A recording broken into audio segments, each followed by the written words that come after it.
Hello?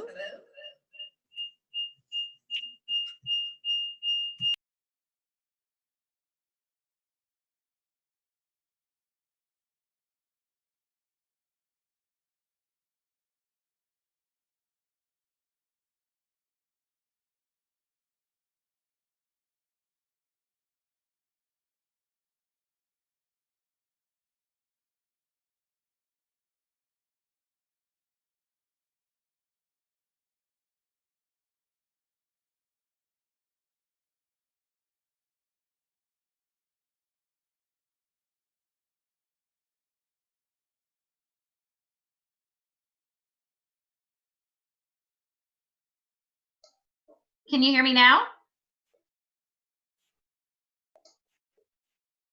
I don't know what's happening with Zoom today, but it's being awfully temperamental. Okay, so let me know if you can hear me now, Michelle, and then I will start over. Yay, okay, good. All right, sorry, ladies. So as I said, I want to thank Michelle for inviting me here today to share with you some leadership tips from the man himself. And I'm really excited to be here and spend about the next 35 minutes sharing some of these tips with you, and then I'll open it up for questions if you have any. It's really John Maxwell was the first person who introduced me to leadership. And I don't know if you follow me at all, but today I shared a video that I did about 3 years ago. It was in 2016, and I was sharing some nuggets from a book that I was reading from John. And it was just funny that it came up today because that's when I really started following John and really learning from him what it means to lead other people, to be a leader myself, and to grow myself. And so I'm really excited to be able to come and talk about a subject that I'm really passionate about. And I know that it will make a difference in your life because it's made a difference in mine. Let me just see if there's a question. My questions are not popping up here. Sorry, ladies. Let me just go back.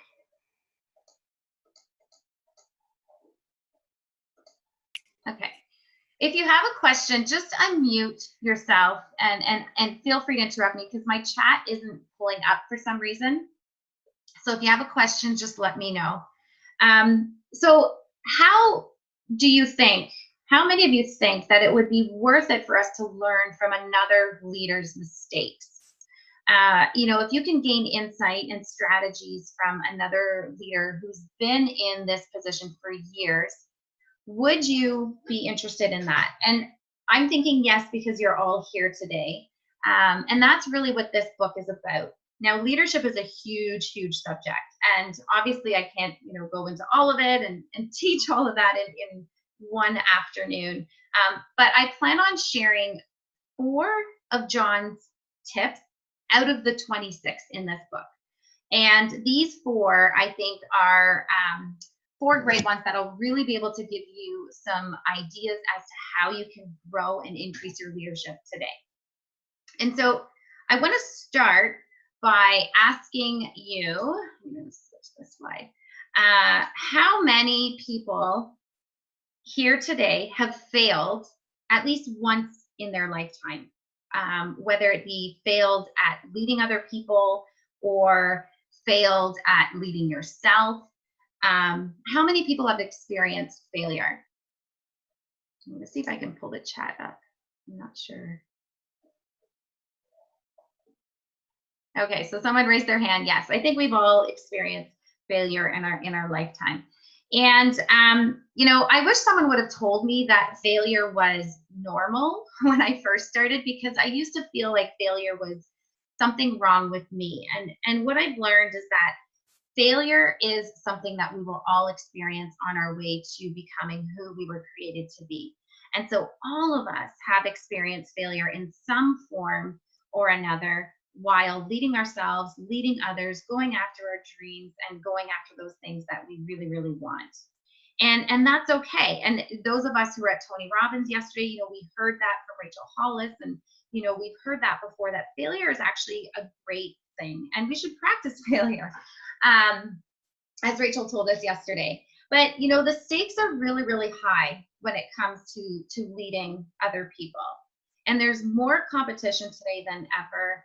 There's a lot more pressure to perform than ever before, and it's really not going away. And so, how can we take advantage of increasing our leadership and helping other people on our team become more successful? And that's really what I want to talk about today. So let me, okay.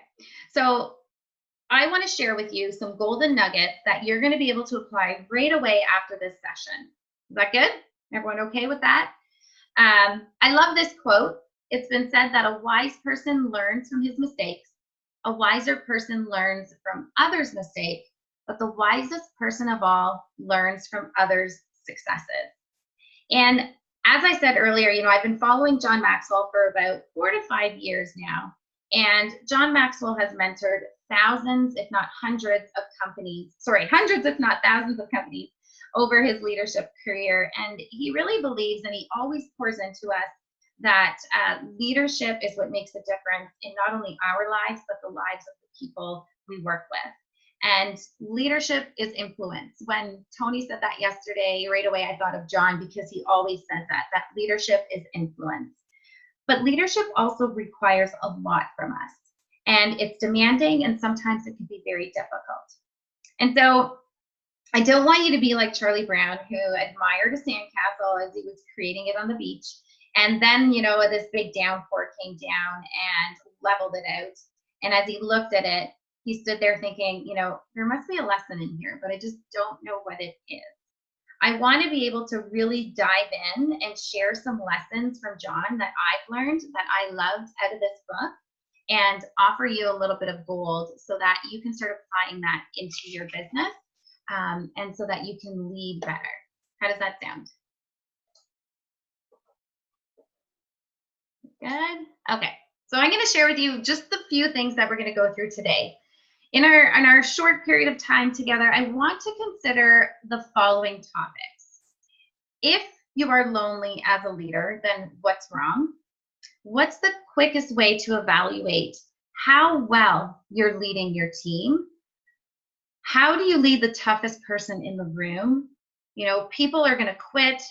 They're not going to quit companies. And we talked about this yesterday. Again, if you were at Tony, I don't know how many of your team was at Tony Robbins, Michelle, but you know, people buy into people. We spoke about emotions yesterday and how we're emotional beings. So people actually quit people. They don't quit companies. You know, how are we going to avoid losing key people in our business? These are some of the things, like I said, I'm going to touch on. You know, stop working and get in the zone. We need to get real and figure out what our first responsibilities are and what will be our leadership legacy. So, you know, I'm only going to be able to scratch the surface on these, but I want to give you those tangible takeaways today so that it can really help you all with your leadership. Okay, so if you're lonely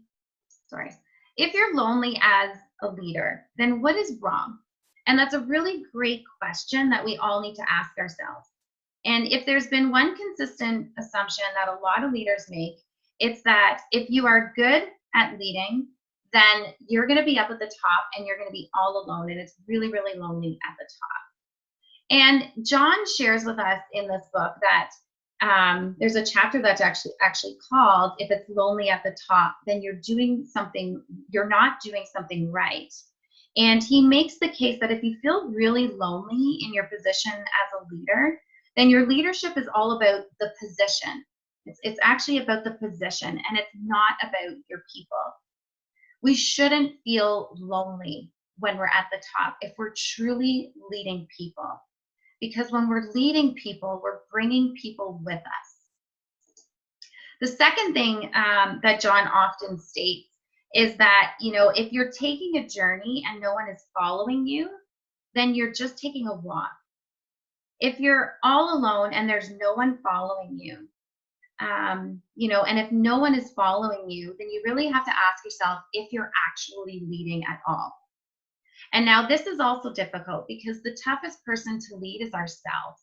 How many of you find it's easier to actually, help someone else or lead someone else, but it's a little more difficult to lead yourself, to be, motivated to do that thing, or to make yourself get up and do all those tasks that you're requiring other people to do. It's often harder for us to lead ourselves than it is to lead other people. And so, how do you bring others with you? First of all, I think we need to avoid positional thinking. And when you use your title to persuade your people, then you create a distance between you and them. And I don't know if anyone's ever felt that, but a leader doesn't, they should never be belittling anybody, or they shouldn't be making themselves seem larger than they are. We should be winning our people over by building relationships with them. That's really what it comes down to.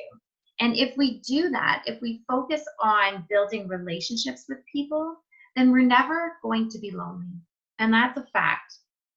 But we need to realize that the downside of this is that there are success and failure, and success and failure work side by side. And both of these are dangerous to a leader. Because if you start to have success, you may be tempted to believe that you don't need your team anymore. But ironically, they're the ones that help you get there. Have any of you ever experienced that, where, you're starting you were maybe working for someone else? It may not necessarily be you, but you were working for someone else, and you were working your butt off, and you're doing all this work. And then all of a sudden it's like they're treating you like they did all the work. And really good leaders know that our teams are the ones who get us to where we want to go. We could never go there alone. And so we really need to remember that as leaders and business owners, we're in the people business. That is always our business. Our business is people. And finally, we need to adopt the law of significance, which John talks about in another one of his books, the 17 laws of teamwork. And he writes in there that one is too small of a number to achieve greatness. So I challenge you to find, that one person who made a significant impact in this world all by themselves. I've never met someone who's been able to give me a name or anything like that. But, there's no one out there. Even Tony Robbins yesterday shared so many people who have helped him along the way. And so there's no one out there who has made it to the top alone. Greatness is always bigger than, doing something just by yourself. We can't do these amazing, amazing things alone. And so John says, let me just see if I can switch this here. John says that we tend to judge others according to their actions, and it's very cut and dry. However, we judge ourselves by our intentions. Even when I've made mistakes, I've let myself off the hook because I thought my motives were good. So how do you lead yourself well? And it's a really great question. And I want to give you a few takeaways. Now, let me just go back here. Sorry, I might have moved too quickly. So the first is self-discipline. Okay, it said that one day there was a man, and he was walking on the outskirts of Berlin when he encountered a very old man walking straight in the opposite direction. And so he said, "Who are you?" And Frederick asked his subject, "I am a king," replied the old man. "A king," he said. "Over what kingdom do you reign?" "Over myself," said the man very proudly. Discipline is something given ourselves, a command to follow through. Yesterday, I think it was Tony that talked about this. He talked about how most of the times we give up on ourselves. We say we're going to commit to a goal, and we give up on that goal, whether it was, I'm going to get healthy, I'm going to start exercising, whatever it may be. The first key to our leadership ability is developing this self-discipline to be able to set a command or a goal in place for ourselves and actually follow through with it. Self-discipline is actually the highest form of leadership. How many of you feel that this is an area that you do need to work a little bit better at? That you'll often do everything for everyone else. If you set a commitment to one of your clients or your customers, you always follow through. However, if you set a commitment to yourself, whether it be to take better care of your health and fitness, your finances, whatever it may be, you give up on that. I know I've been there several times. I'm not ashamed to say that. But we really need to cultivate this self-discipline because it is the highest form. Okay, I'm glad to see I'm not alone. The highest form of self-discipline. We are all the captains of our ship. We're the master of our souls, and leading ourselves is a challenge. And one of the places where our character will show up is in how we lead ourselves. And so honestly, I just did a talk last week to some grade 8 students about character. And we spoke about this very topic because there are days when I just want to take a break and I don't want to do anything. And the problem is that's not very wise. That's not very good for my business. It's not good for my family. It's not good for my kids. And so we really need to make sure that we're going to be self-disciplined, which leads me to this second action that you can take to lead yourself well. Seek accountability. I've heard John say so many times on our calls, people who lead themselves well know a secret. They can't trust themselves. How true is that, right? It's when you think you're untouchable that you learn quickly that you can be touched by poor choices. We make poor choices every day. And as leaders, we need to be held accountable. When I work with my team and those that I lead, I make sure that they connect with an accountability partner, someone that they can share what's happening and hold them to that. I also do accountability posts within my group. And if you share on that, what you're going to be doing, then I'll make sure to follow up with you. And so how many of you have an accountability partner within your business, whether it's another leader within the business or someone completely outside? Okay, awesome. I know for myself, just being aware that I have something coming up and I have someone that's going to check in on me to make sure that I've done what I said I was going to do has really, really helped me move forward. And so having a list of really great questions to ask that accountability partner to make sure that they're really ready to hold themselves accountable to that. And one of the questions I always ask them is, what are you going to do if you don't achieve this? Have them share that. When you share that to someone else, like if I don't achieve this, then I'm going to do X, Y, Z. I mean, you could be crazy and say, I'm going to write you a check for $1,000, right? If you had $1,000 on the line, I guarantee you're going to get those things done. And I found this quote by Thomas Watson that says, nothing so conclusively proves a man's ability to lead others as what he does from day to day to lead himself. And so if we want people to see us as leaders, we need to make sure that we're doing the things that we're asking other people to do as well. In the next chapter of this book called Defining Moments, Define Your Leadership, John points out that oftentimes it's the choices we have made in times of crisis or challenge that define us and shape our leadership. If you want to gain influence with people, then solve problems. How you act or fail to act in these moments really reveal to others just what our leadership abilities are. And times like this can also show how we take a stand on an issue. We're able to connect with other people. We're able to help them through their experiences or the things that they're going through.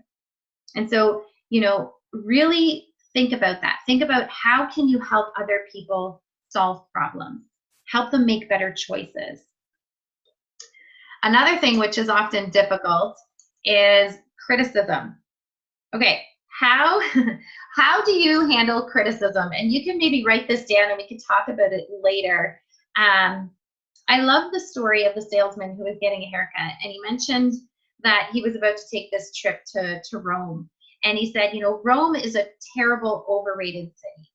And that's what the barber was saying, who was, in northern Italy. He says, well, what airline are you taking? And the salesman told him the name of the airline. And the barber responded, what a terrible airline. their seats are cramped, their food is bad, and their planes are always late. What hotel are you staying at? The salesman named the hotel, and then the barber explained, why would you stay there? You know, that hotel's in the wrong part of town. It has horrible service. You're better off staying at home. But I expect to close a big deal when I'm there, the salesman said. And afterward, I hope to see the Pope. You'll be disappointed trying to do business in Italy, said the barber. And don't count on seeing the Pope. He only grants audiences to very important people. 3 weeks later, the salesman returned to the barber shop. How was your trip? Said the barber. Wonderful, said the salesman. The flight was perfect. The service at the hotel was excellent. And I made a big sale. And, he said, for effect, I got to meet the Pope. You got to meet the Pope? Finally, the barber was impressed. Tell me what happened. Well, when I approached him, I bent down and kissed his ring. No kidding. What did he say? He looked down at my head and said, son, where did you get such a lousy haircut? Okay, I know that's it's a long story, but the point is there are people who are just going to be plain negative and criticize us no matter what. Criticism is something you can avoid easily by saying nothing, doing nothing, and being nothing, as this quote states.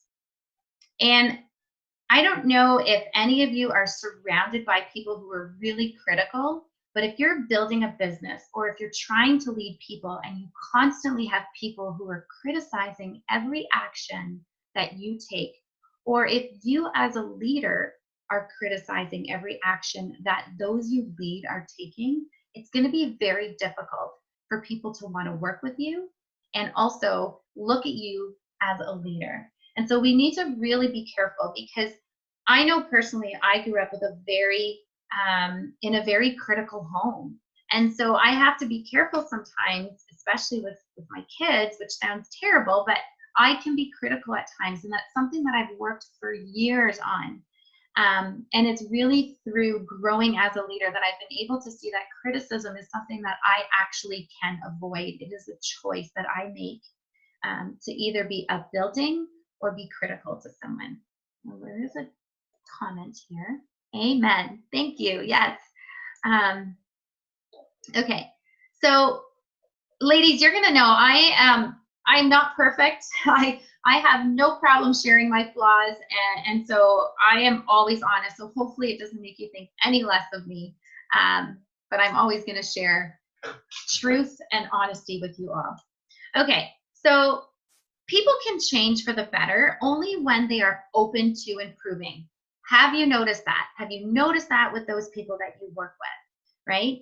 How we handle criticism is so vital to our growth as leaders. When we are criticized, John shares with us that we should try to maintain the right attitude by the following things. We shouldn't be defensive, which is often difficult, I know. We should look for the grain of truth. Sometimes when we're being criticized, even though we don't like it, there is a grain of truth in that. So try and find what is the truth in that.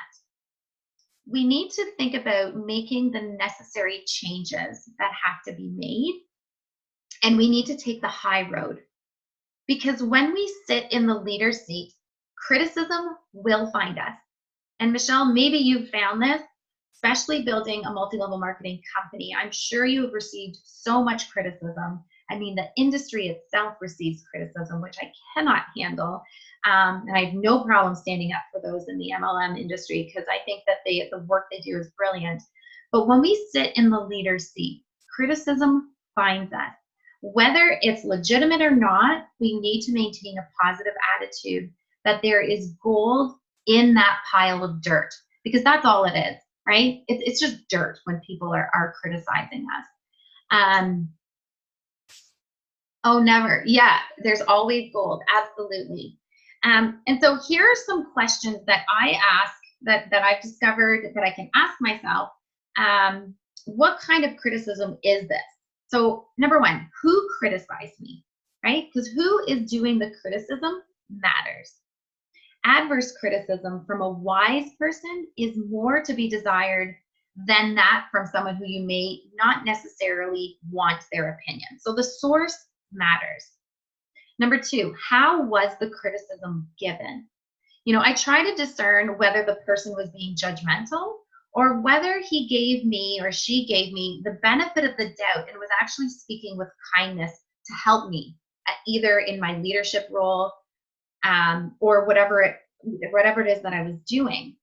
I have several mentors as part of the John Maxwell team, and some of them have more tact than others. I love and adore them all, but some of them have, they will share with us and tell us when we're not doing what we should be doing, when we could do better, when we're making excuses. And so, how is it given and who is it from? We need to think about those things. And the third thing is, why was it given? Was it given out of a personal hurt, or is it actually for my benefit? Because hurting people hurt people, right? So if someone's really hurt, they may be criticizing you because they're hurting themselves, and they lash out and they criticize to make themselves feel better and not necessarily to help. So, why is someone criticizing you as a leader? Really think about that. So those are the three: who, how, and why. And whether the criticism is legitimate or not, what determines whether I grow from that or I just, groan from what they're telling me is my attitude. And attitude is always a choice. So it's up to you whether you want to take that criticism and learn from it, or leave it. Okay, let's go to the next slide. In the next chapter, called Never Work a Day in Your Life, John describes the importance of having passion for what you do. And, love what you do and you'll never work a day in your life. I'm sure he's not the only one that has said that. You've probably all said that. But really, following our passion is the key to finding our potential. And so how do we find that? How do we truly find our passion? It's such a great question. And it can be found by answering this simple question. What would you do if you had to do something for free for the rest of your life? If you can honestly say, I would be doing what you're doing today, then you have found your passion. If right away you start thinking of something completely different, maybe the thing that you're doing today isn't your passion. Doesn't mean you don't have to continue doing it, but if your mind is going somewhere else, really consider that, because if you can do something the rest of your life and never get paid, that is something that you were born to do.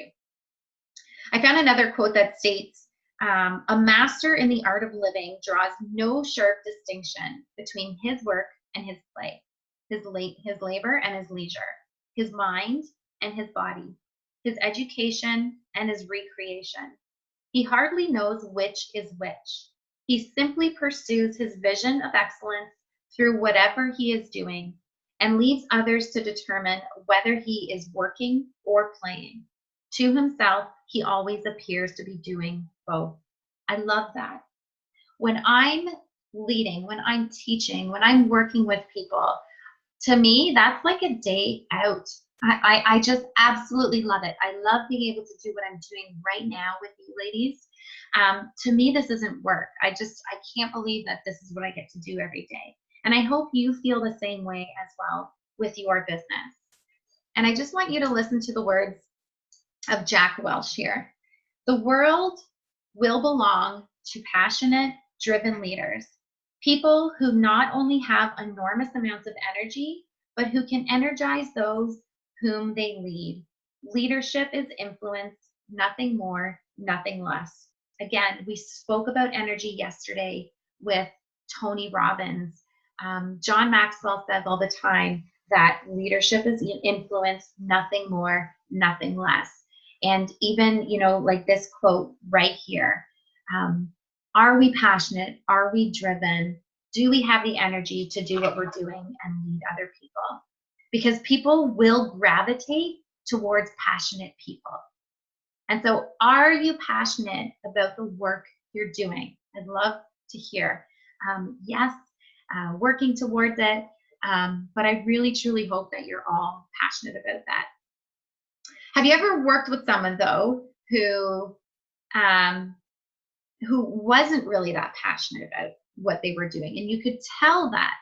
And so, I've worked with people where I can tell they weren't really passionate about what they were doing, and if you ever tried to ask questions and kind of dive in a little bit deeper to see what they really wanted, whether good or bad, you're giving feedback, they just won't accept it.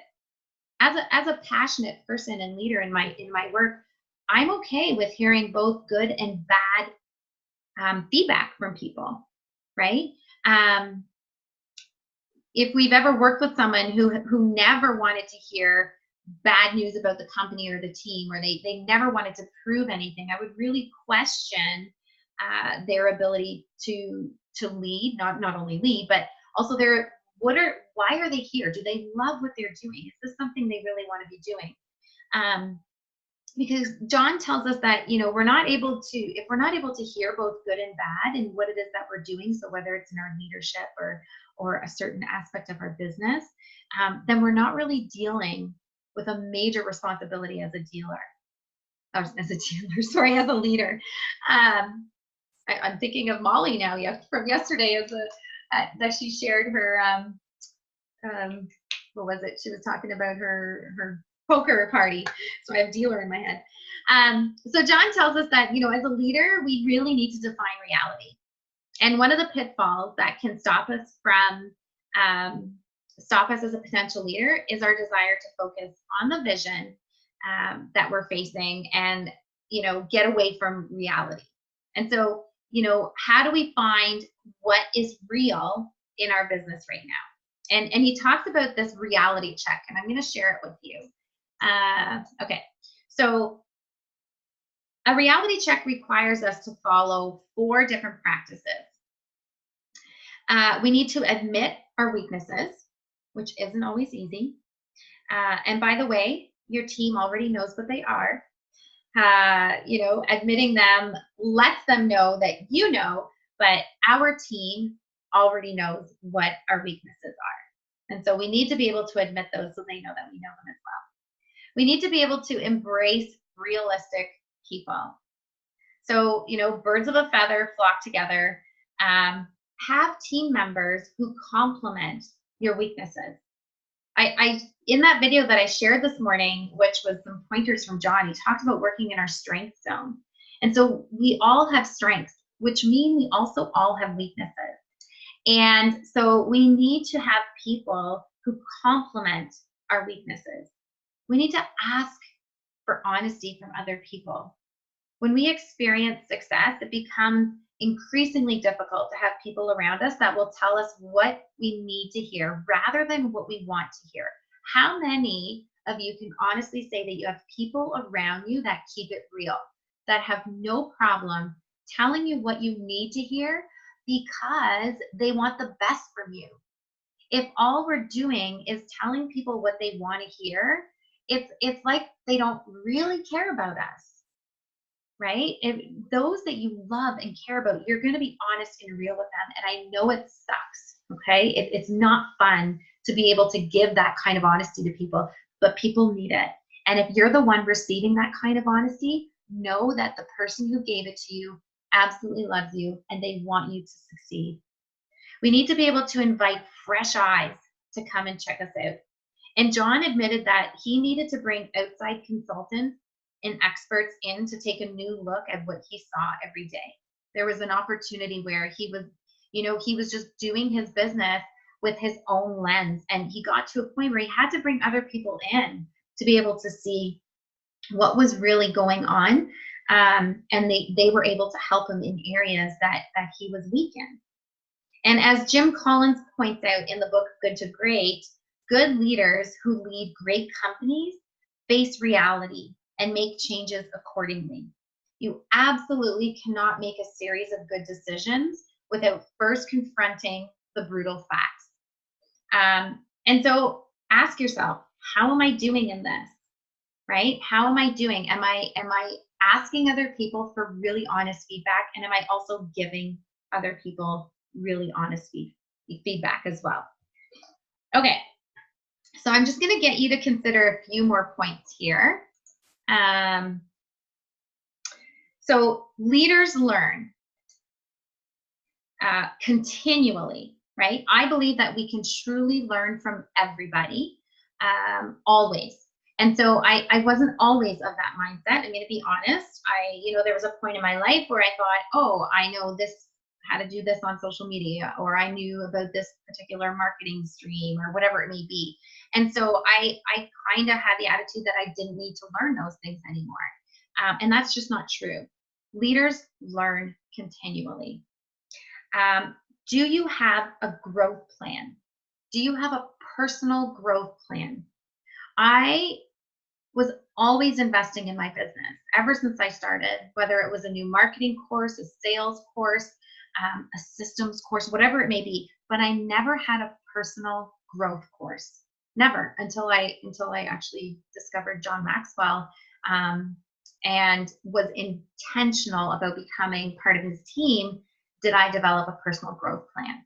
And so I would ask you the same question. Do you have a personal growth plan? How are you growing personally and as a leader so that you can become that person you want to be? True leadership development happens over a long period of time. It's a process. And so really be aware of what it is that you're doing to develop as a leader every day. Events like that, like this today, just sitting here and talking about this can really make you aware of what you need to do to develop as a leader. And so we all need to be aware of what those things are, where are we lacking, and where can we improve. During the weeks, I'm going to share with you actually kind of how I plan and I prepare. And this is something that I learned from John as well. So between Christmas and New Year's, I'll spend some time evaluating my calendar and what I did for the past year. I am a paper and pen girl, and so I write everything in my calendar. And one of the measurements that I use is to really look at how much time I invested in personal growth. And experts tell us all the time that we should be spending about 10% of our income investing in personal development. Well, I've probably spent 5 times as much this year, but that's okay. But really look at the last year and ask yourself, okay, how much have I invested in myself?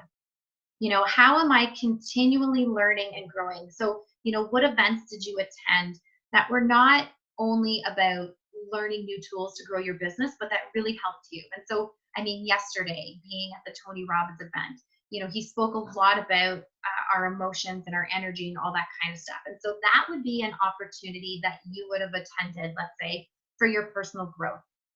And so during that week, what I'll do is I'll go through my calendar, and I always pick a word for the year. And so I make sure that, okay, my word for last year was present.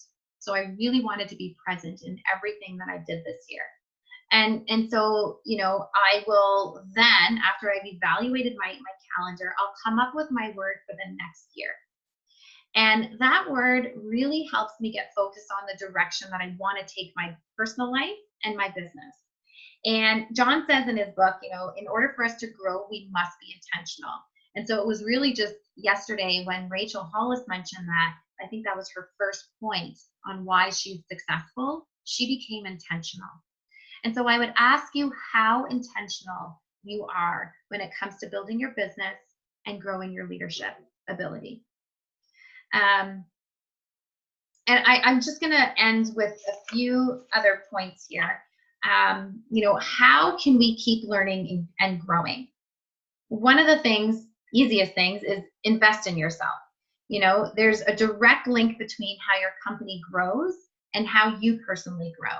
And so if Michelle, if she's putting on these amazing opportunities for you to grow, show up at those, especially if they're recorded. Go listen to them. That was one of the things that I really started to lean into this year.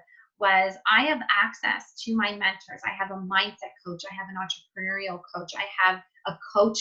I have a speaking coach. I honestly, I'm not even lying. I have about 6 different coaches and about 12 different mentors that I go to within our John Maxwell team.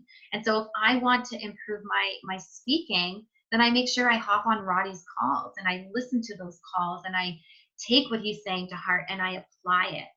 And so, if I want to learn to be a better leader, Obviously, I learned from John, but I learned from Chris Simpson, who is the president of the John Maxwell team, and I make sure that I'm on his calls and I'm leading into what he's saying.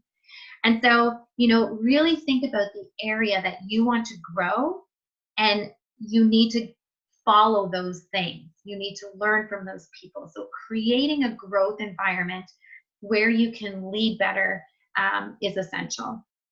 And what does that look like? Well, John believes that a growth environment has 10 different characteristics. And it's a place where the following things will occur. So, when I say these, I'd love for you to even just think about the person. So, are there people in your organization that you're learning from that are ahead of you? So, maybe they're ahead of you in years, they're ahead of you in knowledge, they're ahead of you in how much money they make, whatever it may be. They are ahead of you. Are you continually being challenged?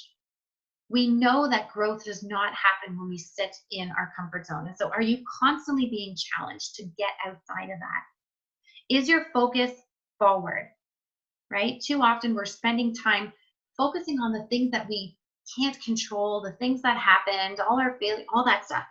Is your focus forward? Is the atmosphere that you're in affirming? Are you often outside of your comfort zone? Like I said, are you being challenged to do different things, and are you being pushed outside of your comfort zone? Are you waking up excited? When we're growing, we should be excited every day about the new growth that's going to happen. And this one, which I love, failure isn't your enemy. Yesterday Rachel challenged us to go and fail. Go and fail.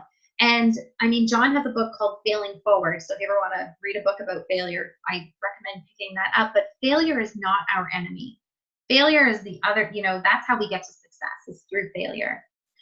Are other people growing around you? Do other people desire change? And is growth modeled and expected in the environment that you're in? If you can create this type of environment within your team and the people you lead, not only will the people in your organization grow and improve, but the people with great potential will start to knock on your doors and become part of your team. They will transform your organization. I've seen it happen. And it's just, those are the type of people that we want to work with. As I said earlier, people quit people, not companies, right? I always say this, especially in multi-level marketing, when I'm working with clients who work in that industry, I tell them that, they're not coming to you because you're Tiber River, even though your products are fantastic and amazing. They're coming with you, or they're buying from you because of you, because they buy you. People buy people. And so, Oscar Wilde said, some cause happiness wherever they go. Some cause happiness. Yeah, basically some people cause happiness wherever they go. And are you one of those people? Are you someone who, when you go out, people just want to be around you? They want to support you. They want to talk with you. There was a source that I found, and I wish I would have wrote where I found it, but it estimated that about 65% of people leaving companies do so because of their managers. And maybe you've experienced this in a previous job. We may say that people quit their jobs or their company, but in reality, they usually quit their leaders. And I 100% believe that. The company itself doesn't do anything negative to them. People do. And sometimes coworkers also cause problems that prompt people to leave. But often the people who alienate employees are their direct supervisors. So as I said, people quit people. And people quit people who, and let's go through these, devalue them. So these bosses manipulate and they start treating them like objects instead of humans who should be respected. And that's never appropriate for a leader. So what should you do then, right? We should be appreciating our team. We should find out where they add value and place them there to maximize their effort. Because sometimes people are not put in the right position. It wasn't meant for them. And so they end up being devalued because they weren't put in the right position in the first place. People quit people who are untrustworthy. Michael Winston, managing director and chief leadership officer of this massive financial corporation, said that effective leaders ensure that people feel strong and capable. In every major survey on practices of effective leaders, trust in the leader is essential if other people are going to follow that person over time. And so people must people must experience the leader as believable and credible and trustworthy. And one of the ways that trust is developed is when the leader or any other person that's in a position over you, through consistency, their behavior matches. So they're being very consistent in their behavior, and they're constantly trusting you with their words and their deeds and everything that they're doing. And that's really important. Trust is huge. So let me ask you this. What would you think are the quickest ways leaders lose their trust in people? And I'll share with you, just for time purposes, a few things. Acting inconsistently in what they say and what they do. And I'm going to be guilty right here when sometimes even with my kids, I've said, okay, we're going to go to the movies, let's say, for example. And then I don't take them for whatever reason, something comes up. But when you do that over and over and over, eventually, no, they don't trust you anymore, right? Your word doesn't mean anything.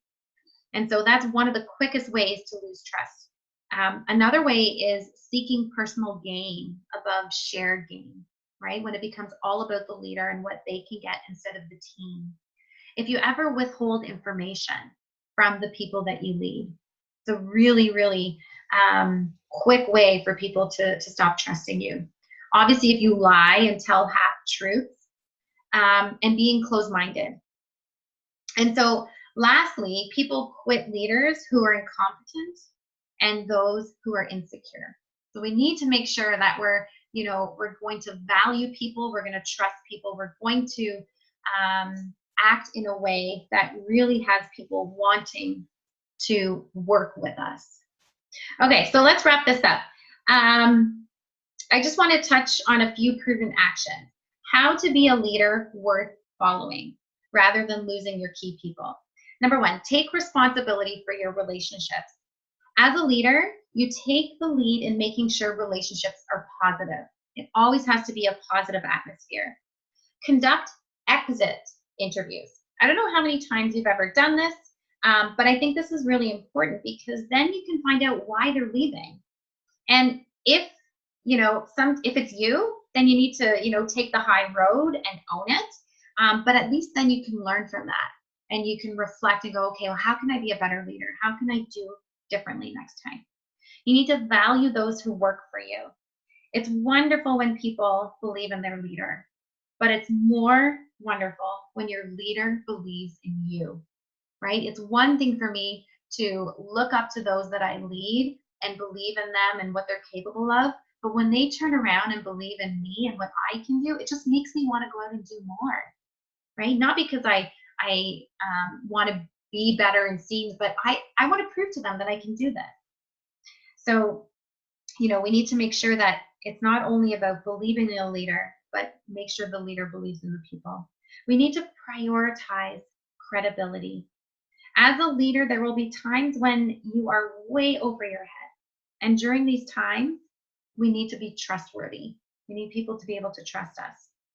We need to maintain positive emotional health. And I think this is an area that a lot of us lack.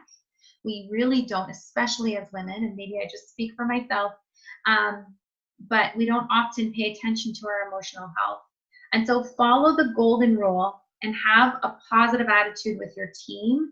Be contagious and that thing that you want other people to be like. And if you're feeling down, if you don't have that positive emotional state for the day, just be honest with people and let them know that it's just, it's a rough day and you just need some time. There's nothing wrong with that.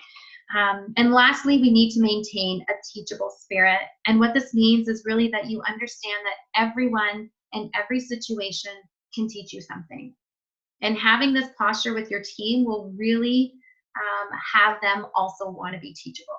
And so remember, people do what people see, right? So if you're constantly learning, they're going to want to learn from you as well. Okay, one last thing. People will summarize your life in one sentence. And so I want you to pick it now. What is it that you want to leave behind when you pass from this earth, when you leave, right? Claire Booth she called this your life sentence. And so if you're intentional about creating your legacy, people won't have to wonder what your life was about when you're gone. And I know that's a sad thought, but we want people to remember us for how we were intentional, how we lived, how we treated other people, how kind we were. And most people don't lead their lives. They simply accept them. And I challenge you today to lead your life, not accept things as they are. Okay? Don't allow that statement to apply to you. Begin choosing your legacy and who you want to be, who you want to show up as right now. It's just the beginning. And I know you can all do that. And so, final thought, change starts with awareness. And to increase our awareness, we need to be intentional about your growth. And so I hope you all can do that. You can all choose to be intentional about your growth and pick just one area that you feel you need to grow in today. That's it. Okay, so let me stop this. I'm going to keep the recording on just so that if anyone has any questions, feel free to bring your camera on if you'd like. And does anyone have any questions about any of that?